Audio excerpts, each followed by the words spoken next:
আজওয়াজাম মিনহু, আল্লাহ বলছে বন্ধু চারিদিকে আমি দুনিয়ার যা কিছু দিয়েছি কোনো কিছু দেখে আপনি চোখ বড় করে তাকাবেন না।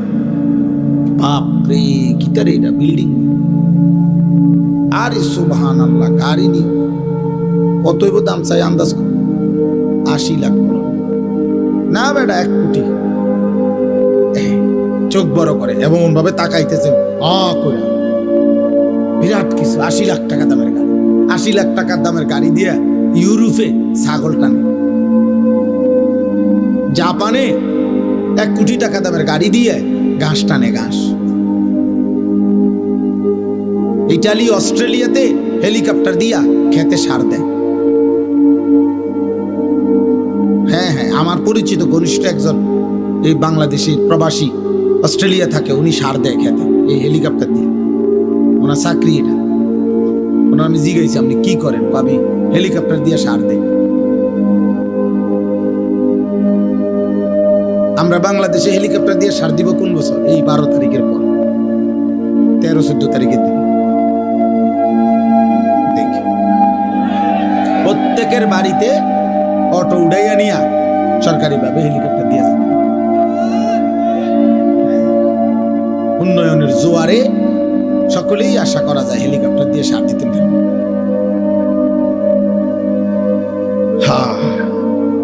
জীবনের নিরাপত্তা, জান মালের নিরাপত্তা, ইজ্জতের নিরাপত্তা, সুখে থাকার নিরাপত্তা, বেঁচে থাকার সার্থকতা মহান আল্লাহ তাআলার সাথে সম্পর্ক ছাড়া হবে না আব্বা।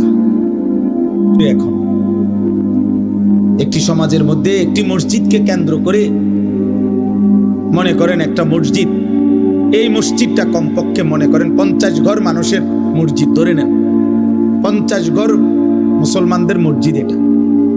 তাইলে 50 ঘরে যদি পুরুষ ধরে নিলাম 5 জন করে, 250 জন, কথার কথায় তাহলে 250 জন পুরুষের জন্য ধরেন এই মসজিদটা।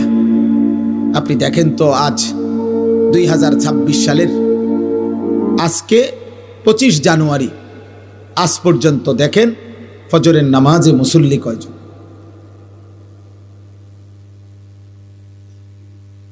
বুঝেন নাই আমার কথাটা? সুখ আসবে কোত্থেকে? সুখ আসবে কোত্থেকে? সীমাবদ্ধ উপার্জন যার হাতে, সে সুখ দিবে কোত্থেকে?